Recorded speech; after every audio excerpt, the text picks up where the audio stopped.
विदर्भातील अयोध्या म्हणून ओळखल्या जाणाऱ्या रामटेक गडमंदिर परिसरात भाविकांना दर्शनासाठी घेऊन येणाऱ्या स्कॉर्पिओ वाहनाला शॉर्ट सर्किटमुळे लागलेल्या आगीत स्कॉर्पिओ वाहन पूर्णपणे जळून खाक झाले। या वाहनातील 7 प्रवासी सुखरूप बचावलेत।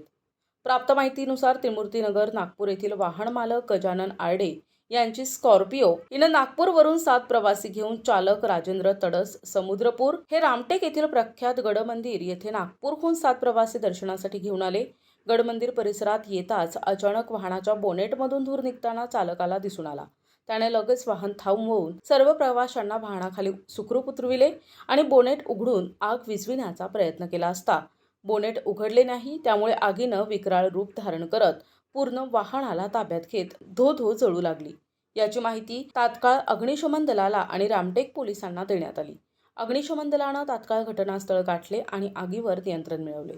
तर पोलीस नाईक संदीप धुर्वे आणि कर्मचारी यांनी पंचनामा करून वाहन रस्त्याच्या कडेला लावले। प्रतिनिधी अजय मेहरकुळे, NTV न्यूज मराठी, रामटेक, नागपूर।